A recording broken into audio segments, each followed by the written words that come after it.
오늘은 이 에베소서의 마지막 부분인 결론 부분입니다.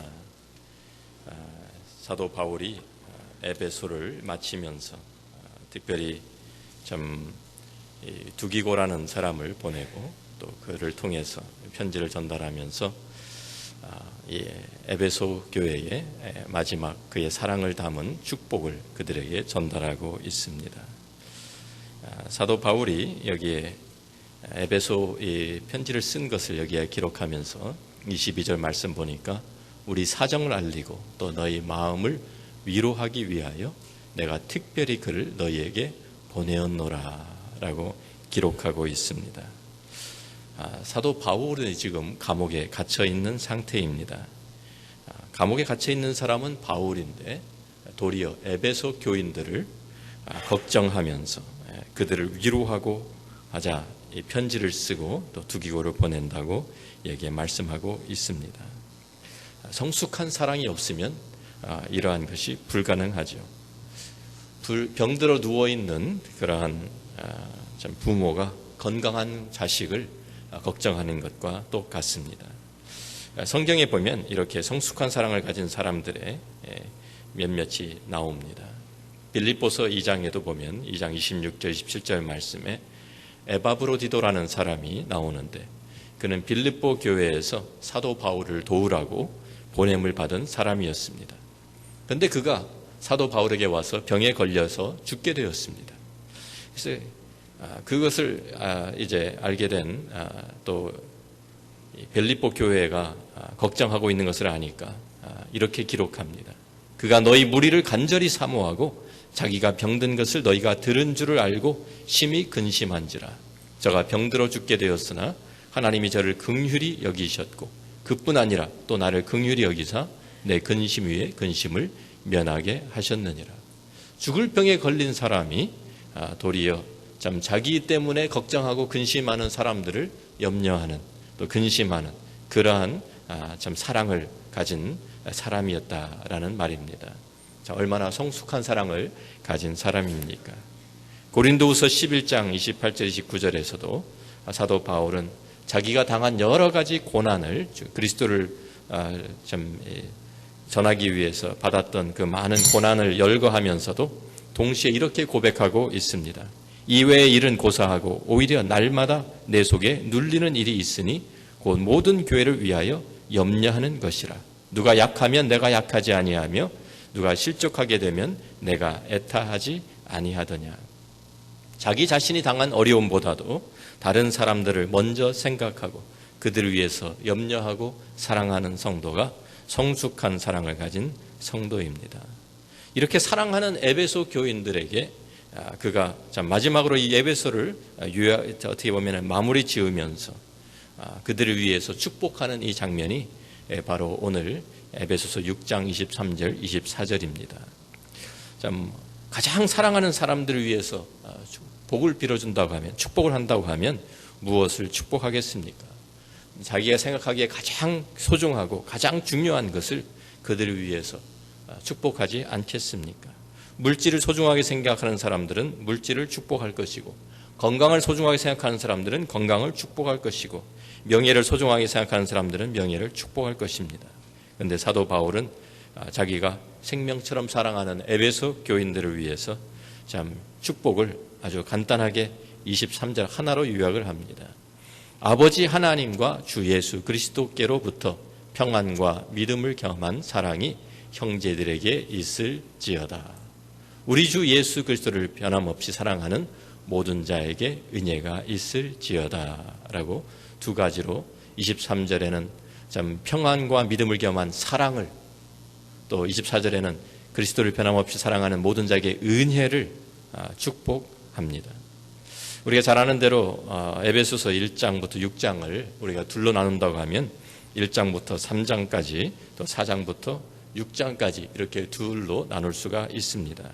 1장부터 3장은 교리에 대한 것을 우리에게 말씀해 주었고요. 4장부터 6장은 우리 크리스천의 삶을 우리에게 말씀해 주죠. 그래서 우리가 오늘 사도 바울이 여기에 좀 평안과 믿음을 겸한 사랑이라고 요약을 했는데 우리가 이 에베소서를 1장부터 돌아가 보면서 조금 잠깐 우리도 같이 복습하면, 그 메시지를 한번 복습하면 좋을 것 같습니다. 1장을 보면 1장에 돌아가서 우리가 이미 본 것처럼 하늘에 속한 신령한 모든 복을 우리에게 주셨다고 우리에게 선언하고 있습니다. 그래서 하나님의 창세전부터 우리를 선택하신 하나님의 선택이 있었고, 그리스도를 통한 속량, 죄사함이 우리에게 주어졌고, 성령의 인치심을 통해서 우리를 보호하시는 그 하나님의 그 은혜를 우리에게 말씀해, 그 구원의 역사를 우리에게 말씀해 주었습니다. 그런데 이 모든 것, 하나님의 선택과 또 하나님 이 그리스도의 그 속량, 죄사함과 성령의 인치심의 모든 동기가 어디서 시작되었느냐고 하면 1장 4절 말씀 보니까 곧 창세 전에 그리스도 안에서 우리를 택하사 우리로 사랑 안에서 그 앞에 거룩하고 흠이 없게 하시려고 라고 기록하고 있습니다. 하나님의 사랑이 그 모든 것의 동기였다고 우리에게 말씀해 주는 것입니다. 하나님의 사랑이 우리를 선택하셨고, 하나님의 사랑이 예수 그리스도를 보내서 우리를 위해 십자가에 죽게 하셨고, 그래서 우리의 죄의 용서를 주셨고, 하나님의 사랑이 성령 안에서 우리를 보증하시고 인치신다고 우리에게 말씀하고 있는 것입니다. 2장에 가면 2장에서는 이제 허물과 죄로 죽었던 너희를 살리셨다, 우리를 살리셨다고 우리에게 말씀해 줍니다. 우리가 잘 아는 2장 8절 9절 말씀 우리가 알죠. 그 구원에 대한 참 우리의 요절입니다. 너희는 그 은혜에 의하여 믿음으로 말미암아 구원을 받았으니 이것은 너희에게서 난 것이 아니요 하나님의 선물이라, 행위에서 난 것이 아니니 이는 누구든지 자랑하지 못하게 함이라 그랬어요. 그래서 그 구원 오직 믿음으로, 오직 은혜로, 여자 하나님의 선물이다, 이것은 행위에서 난 것이 아니라 강조하고 있지만, 그것에 역시 그 구원을 우리에게 베푸신 그 구원의 그 동기가 무엇인가를 우리에게 2장 4절 5절이 우리에게 밝혀주고 있습니다. 긍휼이 풍성하신 하나님이 우리를 사랑하신 그 큰 사랑을 인하여 허물로 죽은 우리를 그리스도와 함께 살리셨고 너희는 은혜로 구원을 받은 것이라. 그 구원의 참 그 동기, 우리를 구원하신 그 동기가 긍휼에 풍성하신 하나님의 사랑이었다고, 그 큰 사랑이었다고 우리에게 증거하고 있습니다. 그 사랑을 받은 우리들이 그 사랑을 누리면서 이제 하나님의 걸작품이 되었습니다. 우리는 이제 함께 이방인, 유대인 구별 없이 우리가 하나로 모여서 하나님의 걸작품인 교회가 이루어졌습니다. 우리 안에 우리가 성령이 거하시는 성령의 전이 되고요, 하나님께서 거하시는 처소가 되었다고 우리에게 말씀해 줍니다. 그래서 우리가 함께 모여서 정말 이제는 유대인, 이방인이 함께 한 평안을 누리면서 하나님과 화목된 것을 우리에게 말씀해 주십니다. 17절, 18절 2장 17절 18절 말씀을 이렇게 요약합니다. 또 오셔서 먼데 있는 너희에게 평안을 전하시고 가까운 데 있는 자들에게 평안을 전하셨으니 이는 그로 말미암아 우리들이 한 성령 안에서 아버지께 나아감을 얻게 하려 하심이라. 그러면서 그 바로 이렇게 이루신 것이 바로 복음의 메시지인 것을 우리에게 3장에서 가르쳐 주었죠. 그래서 그리스도의 비밀인 그 복음, 참 다른 세대는 알려지지 않았던 그 하나님의 계시가 우리에게 임해서 이제 그 복음을 통해서 우리가 그 하나님의 참 그 계획과 하나님의 그 경륜을 우리가 깨닫게 되었다고 우리에게 말씀해 줍니다. 이 모든 것을 우리에게 드러내신 것도 하나님의 사랑이 우리의 그 동기였은 것을 우리에게 말씀해 줍니다. 그래서 3장 마지막에 그 교리 부분을 마무리하면서 사도 바울이 하나님 앞에 기도한 것이, 우리 에베소 교인들을 위해서 기도하고 우리들을 위해서 기도한 것이 다른 것이 아닙니다. 바로 이 하나님의 사랑, 그리스도의 사랑을 깨닫기를 위해서 기도합니다.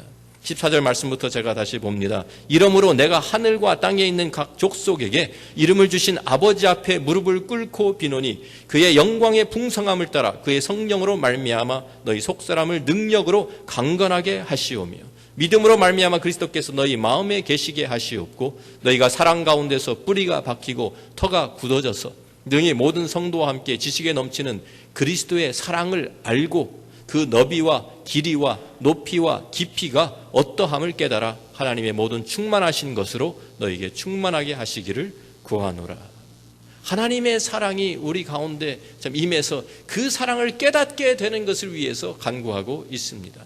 그 사랑 가운데서 우리가 뿌리가 박히고 터가 굳어져서 점점 더 우리가 그 사랑을 깊이 알게 되기를 기도하는 것이죠. 그 너비, 길이, 높이, 깊이가 어떠한 것을 깨닫기를 위해서 기도하고 있습니다. 우리가 그 사랑을 우리들이 보고 누릴 때에 이제 그 사랑을 우리들이 참 하나님의 사랑을 받아 나오면은 그 사랑을 본받고 그 사랑을 통해서 이제 다른 사람들을 사랑하는 것이, 서로 사랑하는 것이 바로 크리스천의 삶입니다. 그래서 4장부터는 이제 우리 크리스천의 삶, 크리스천의 생활에 대해서 말씀하는데, 참 바로 그것이 새 계명 아닙니까? 하나님의 사랑을 내가 깨닫고 그 사랑을 받은 우리들이 이제는 그 사랑, 참 내가 너희를 사랑한 것 같이 너희도 서로 사랑하라는 그 새 계명을 우리들이 실천하는 것이죠. 우리가 요한복음 13장 34절 35절 새 계명의 말씀 우리가 같이 한번 한 목소리로 읽습니다. 참 새 계명을 너희에게 주노니 서로 사랑하라. 내가 너희를 사랑한 것 같이 너희도 서로 사랑하라. 너희가 서로 사랑하면 이로써 모든 사람이 너희가 내 제자인 줄 알리라. 지금 사도 바울은 에베소서를 기록하면서 참 1장부터 3장의 그 교리의 가장 핵심적인 내용이 하나님의 사랑이 바로 그 동기였다고 우리에게 말씀해 주고, 이제 4장부터 6장까지 우리가 그 크리스천의 삶을 살아가는 것은 바로 역시 이 같은 하나님의 사랑을 우리가 받은 우리들이 그 사랑을 이제는 표현하면서 그 사랑을 다른 사람들과 나누면서 사는 것이 크리스천의 삶이라고 우리에게 말씀해 주고 있는 것입니다. 바로 그것을 에베소서 6장 마지막 부분 23절 24절에 둘로 나누어서 23절에는 아버지 하나님과 주 예수 그리스도께로부터 평안과 믿음을 겸한 사랑이 형제들에게 있을지어다 라고 축복하면서 1장부터 3장을 요약하고, 24절에는 우리 주 예수 그리스도를 변함없이 사랑하는, 어떻게 예수 그리스도를 변함없이 사랑하는 사람이 어떤 사람입니까? 바로 그 사랑을 받고 누리는 사람들이 그 사랑을 다시 이제 다른 사람들에게 나누는 것이 바로 그리스도를 변함없이 사랑하는 것이라고 우리에게 알려주는 것입니다. 4장부터 6장까지를 다시 24절에 요약하면서 우리에게 그 은혜를, 하나의 모든 자에게 은혜가 있을지어다라고 축복하고 있는 것입니다. 그래서 4장에 우리들이 보면은요, 그 사랑을 우리가 이제는 받은 사랑 나누라는 말씀들이 계속 반복해서 나오고 있습니다. 4장 2절에 보니까 모든 겸손과 온유로 하고 오래 참음으로 사랑 가운데서 서로 용납하고 그랬어요. 또 4장 15절 말씀도 보면 오직 사랑 안에서 참된 것을 하여 범사에 그에게까지 자랄지라. 그는 머리니 곧 그리스도라고 우리에게 말씀해 줍니다. 하나님의 사랑을 우리가 그냥 받은 것뿐만 아니라 이제는 그 받은 사랑을 나누고 우리들이 그 사랑 가운데서 서로 사랑하고 그 사랑을 우리들을 통해서 우리의 교회를 세워가는 것이 바로 우리가 살아가는 방법이라고 우리에게 가르쳐 주는 것이죠.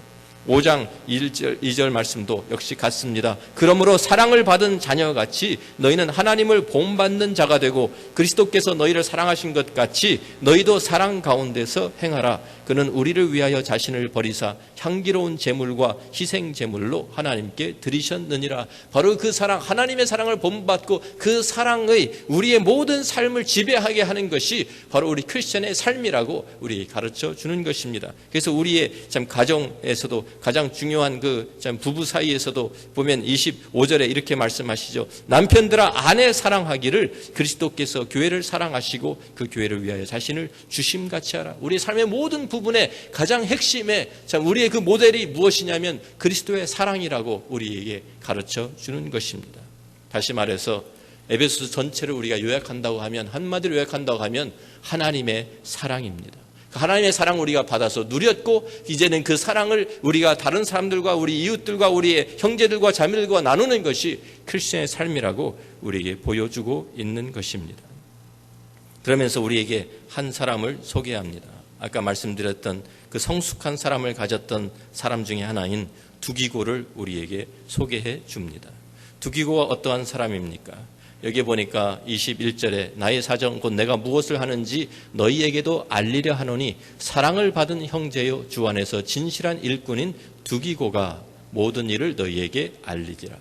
우리 사정을 알리고 또 너희의 마음을 위로하기 위하여 내가 그를 특별히 너희에게 보내었노라고 말씀하고 있습니다. 두기고가 신약성경에 처음 등장하는 것이 사도행전 20장 4절 말씀입니다. 거기에 보면은 바울과 함께 참 그 제3차 세 번째 선교 여행에 동행했던 사람들을 거기에 그 이름을 기록하고 있는데, 그 중에 아시아까지 함께 가는 자에는 베레아 사람 브로의 아들 소바도와 데살로니가 사람 아리스다고와 세군도와 더베 사람 가이오와 및 디모데와 아시아 사람 두기고와 드로피모라라고 이렇게 기록하고 있습니다. 여기에 두기고의 이름이 처음 나옵니다. 아시아 사람이라고 한 것을 보아서 두기고는 아마도 바울이 3차 전도여행하면서 에베소에 2년을 머물면서 그곳에서 두란노 서원에서 날마다 하나님의 말씀을 강론했는데 그때 바울을 통해서 복음을 전해 듣고 예수를 믿게 된 사람이라고 우리가 추정할 수 있습니다. 그러면서 그는 그때부터 하나님을 향한 그 사랑을 받고 그 사랑 때문에 헌신하면서 바울과 동행하면서 진실한 일꾼이 되어서 바울의 사역을 도왔습니다. 바울이 참 이거 3차 선교 여행을 가면서 계속해서 그 곁을 떠나지 않고 그와 함께 동역한 나머지 참 예루살렘에 가서 체포될 때 또 그리고 그 다음에 감금되어 있다가 로마까지 압송되는데 그 모든 과정을 그의 옆에서 그의 곁을 지키면서 그와 함께했던 바울과 함께했던 사람 중에 하나입니다. 바울에게는 참으로 참 없어서는 안 될 참 필요한 동역자였죠. 그런데 바울이 그래서 로마의 옥중에서 지금 갇혀서 참 이 편지를 쓴 그 편지들 중에 에베소와 골로새 또 이 빌레몬서를 전달한 사람이 바로 두기고입니다. 그가 직접 그 편지를 들고 그 교회들에게 전달하고 참 그 교회에 가서 위로하고 그 사람들에게 바울의 형편과 사정을 알렸던 사람이라 그 말입니다. 그래서 바울은 두기고를 가리켜서 정말 그 복음을 위해서 수고하고 참 그 한 사람의 사랑을 받은 형제요 주 안에서 진실한 일꾼이라고 여기에 말씀하고 있습니다. 그뿐 아니라 우리가 바울이 말년에 그 쓴 목회 서신을 보면 참 우리 디모데후서에 그런 말씀이 나오죠. 디모데후서 참 4장 12절에 역시 두기고의 이름이 나오는데 디모데에게 편지를 쓰면서 참 그의 글을 내가 에베소로 보낸다라고 말씀하고 있습니다. 그래서 에베소에 현재 지금 디모데가 있는데 디모데를 자기에게 오게 하기 위해서 그 교회를 비워놓을 수가 없으니까 두기고를 거기에 보내면서 자기와 함께 있었던 그 사람을 마지막으로 자기가 죽기 전에 디모데를 보기 위해서 디모데를 나에게로 오게 하기 위해서 두기고를 에베소로 보내는 그 마음이 거기에 담겨 있습니다. 이걸 보면 마지막 순간까지 바울이 죽는 그 순간까지 바로 그 전까지 사도 바울을 떠나지 않고 그 옆에서 그의 곁을 지키면서 그의 동역자가 되었고 그를 사랑했던 그 두기고를 우리가 여기서 볼 수 있는 것입니다. 사도 바울을 사랑했기 때문이 아니라 하나님을 사랑하고 그리스도의 사랑이 그 안에 있었기 때문에 변함없이 그리스도를 사랑하는 그 사랑이 그를 그 옆에 있게 하였고 그 모든 고난을 함께 당하게 하였고 그와 함께 참 마지막까지 가게 한 것입니다.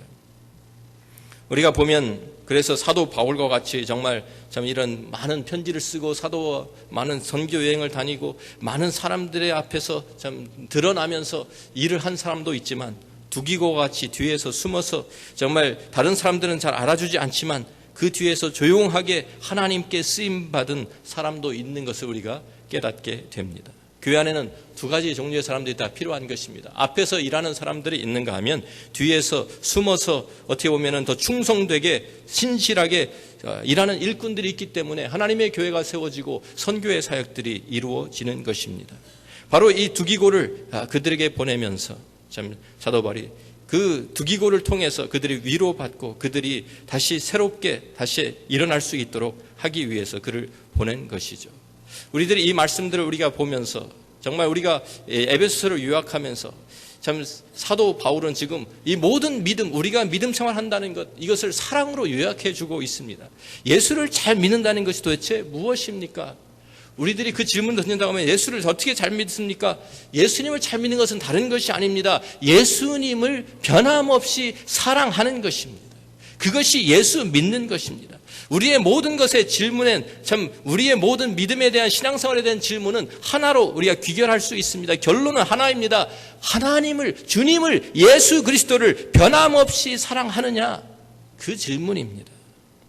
예수님께서 사도 베드로에게 질문하신 내용도 같습니다. 우리가 잘 아는 요한복음 21장을 가서 보면 예수님을 배반했던, 3번이나 모른다고 부인했던, 그리고 도망쳤던 그 베드로를 다시 만나서 참 그 갈릴리 해변에서 참 그들이 함께 다시 재회를 했는데 예수님께서 그 물어보시는 질문이 단 한 가지입니다. 제가 15절 말씀부터 읽습니다. 우리 잘 아는 말씀이죠.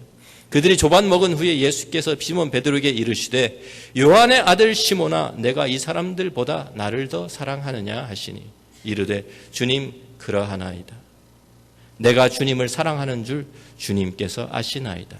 이르시되 내 어린 양을 먹이라 하시고 또 두 번째 또 물어보십니다. 대답을 했는데도 불구하고 또 다시 물어보십니다. 요한의 아들 시몬아, 내가 나를 사랑하느냐 하시니 이르되 주님 그러하나이다. 내가 주님을 사랑하는 줄 주님께서 아시나이다. 이르시되 내 양을 치라 하시고, 세 번째 이르시되, 두 번이나 벌써 답변을 했는데도 주님은 다시 또 물어보십니다. 세 번째 이르시되 요한의 아들 시몬아, 내가 나를 사랑하느냐 하시니 주께서 세 번째 내가 나를 사랑하느냐 하심으로 베드로가 근심하여 이르되 주님 모든 것을 아시오매 내가 주님을 사랑하는 줄을 주님께서 아시나이다. 예수께서 이르시되 내 양을 먹이라. 예수님과 베드로가 만났을 때 서로 하고 싶은 말이 얼마나 많았을까요? 베드로는 베드로대로 자기 변명을 하고 싶었을 것이고요. 또 예수님께 용서를 구하고 싶었을 것이고, 예수님은 따져 물을 수도 있을 거 아니에요? 너 왜 나를 부인하냐? 그것도 세 번씩이나. 그런데 그런 말이 하나도 없습니다. 주님께서 물어보시는 것은 한 가지입니다. 세 가지 질문인데 사실은 한 가지 질문이잖아요. 다른 것은 다 필요 없다. 이 하나만 내가 확인하면 된다는 말씀이에요. 주님께서 물어보시는 것이 내가 나를 사랑하느냐? 내가 나를 사랑하느냐? 한 번 묻고 또 세 번 묻는 것은 다른 질문, 다른 것은 내가 알 필요 없다. 단지 나는 하나만 알기 원한다는 거예요. 무엇입니까? 내가 나를 사랑하느냐? 우리에게도 주님은 똑같은 질문을 던지시는 줄로 믿습니다. 오늘 에베소서 마지막 절에 주님은 예수 그리스도를 변함없이 사랑하는 사랑의 모든 그 사람들에게, 모든 자들에게 은혜가 있을지로다. 이 축복의 말씀은 또한 우리에게 도전의 말씀이기도 합니다. 주님께서 우리에게 원하시는 것은, 주님께서 우리에게 알기 원하시는 것은 내가 나를 사랑하느냐, 그것입니다. 우리가 교회에서 어떤 봉사를 했느냐, 그것이 중요한 것이, 그 질문이 아닙니다. 우리가 얼마나 큰 목회를 했느냐, 그게 중요한 것이 아닙니다. 사람들이 얼마나 모였는지, 우리가 헌금을 얼마나 했는지, 무슨 직분을 가지고 섬겼는지, 그것이 중요한 것이 아닙니다. 어떤 교회에 출석했는지가 중요한 것이 아닙니다. 우리가 신학 서적을 몇 권이나 썼는지가 중요한 것이 아니고요, 교회를 몇 개나 개척했는 것이 중요한 것이 아니고, 선교를 몇 번이나 다녀왔는 것이 중요한 것이 아닙니다. 성경을 몇 번이나 읽고 성경 구절을 몇 개나 외우고 있는가, 이것이 중요한 것이 아니고, 기도는 얼마나 하는지, 전도는 몇 사람이나 했는지, 이것이 중요한 것이 아닙니다. 주님은 그것을 묻지를 않으십니다. 주님이 원하시는 것은 내가 나를 사랑하느냐, 그 질문 하나입니다. 사역은 그 다음입니다. 사역 중요하죠. 기도하는 것 중요합니다. 우리가 성경 읽는 것 중요합니다. 선교하는 것 중요하고요. 교회 봉사하는 것 중요합니다. 그렇지만 주님께서 사도 베드로에게 하신 말씀처럼 내가 나를 사랑하느냐, 그 사랑하는 답변을 들으신 다음에 내 어린 양을 먹이라 그러셨어요. 내 양을 치라, 내 양을 먹이라.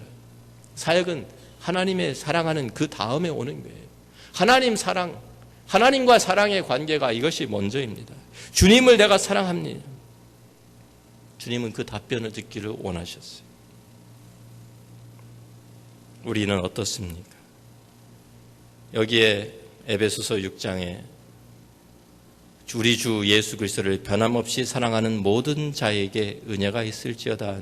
변함없이라는 이 말을 NIV 성경에서는 undying love라고 이렇게 번역을 해 놓았습니다. 어떠한 사랑입니까? 이 사랑은 가면 갈수록 꺼져가는 사랑이 아니라 계속 타오르는 사랑, 식어져가는 사랑이 아니라 갈수록 더 뜨거워지는 사랑, 시들어지는 사랑이 아니라 점점 더 깊어지는 사랑, 주님을 향한 사랑이 바로 그러한 사랑이 우리에게 있느냐는 말씀입니다. 에베소 교회에 참 사도 요한이 요한계시록에 편지하면서 너희가 첫사랑을 버렸다고 책망하고 지적했습니다. 우리들은 과거에는 주님을 뜨겁게 사랑했습니다. 그런데 지금은 시들어진 것이 아닙니까? 혹시 꺼져가고 있지 않습니까? 우리가 주님을 사랑하는 사랑이, 내가 주님을 사랑한다고 하지만 그 사랑이 가면 갈수록 점점 깊어지는 것이 아니라 점점 더 시들어져 가고 있지는 않은지, 식고 있지는 않는지 우리 자신을 돌아보는 돌아보게 하는 말씀입니다. 변함없이 undying love. 사랑이라는 것은요, 일이 아닙니다. 누가 크리스천입니까? 그리스도를 변함없이 사랑하는 사람이 바로 진정한 크리스천인 줄로 믿습니다. 우리가 아이들 어린 아이들 찬양을 보면은요, 그 찬양에 우리 크리스천의 믿음과 우리 크리스천의 삶과 우리의 믿음을 이렇게 잘 요약해 놓은 그런 노래들이 참 많습니다. 아이들이 부른 아주 간단한 그런 찬양인데 그 찬양 가운데서 정말 복음의 진리가 그대로 담겨 있는 소리가 압니다. 이런 찬양이 있습니다. 영어로 되어 있는데 제가 번역을 잘 할 수가 없어서 그냥 읽어드립니다. 아이들이 율동하면서 어린 아이들이 꼬마들이 부르는 찬양입니다. I keep falling in love with him over and over and over and over again. 그래서 I keep falling in love with him over and over and over and over again 하는 찬양입니다. 그래서 율동도 같이 따르는 제가 율동을 잘 모르겠습니다. 그 하나님 주님과 계속해서 사랑에 빠지는, 반복해서 사랑에 빠지는 그것이 바로 크리스천의 삶이 아닙니까? He gets sweeter and sweeter as the days go by. 하루하루 지날 때마다 더 주님이 달콤해집니다 라고 고백하는 것이 진정한 믿음 생활이 아닙니까? Oh, what a love between my Lord and I keep falling in love with him over and over and over and over again. 아침에 일어날 때마다 주님 사랑합니다 고백하고, 어제보다 오늘 더 주님 사랑합니다, 더 주님과 사랑에 더 깊은 사랑에 빠져 들어가는 것이 바로 그 사랑이, 우리 주님과 함께 사랑에 빠지는 바로 그것이 신앙생활입니다. 그것이 믿음입니다. 우리의 삶에 주님 앞에서 어떠한 지금 사랑 가운데 어떠한 사랑으로 주님을 사랑하고 있는지, 우리에게는 정말 이 사랑이 계속해서 식어지지 않는, 계속 뜨거워지는, 계속 참 주님과 함께 더 깊은 사랑을 나누고 있는지 오늘 주님은 우리에게 물어보시는 것입니다. 마지막 때 주님 앞에 우리가 서는 그날 주님께서 우리에게 질문하실 그 질문은 딱 하나입니다. 내가 나를 사랑하느냐?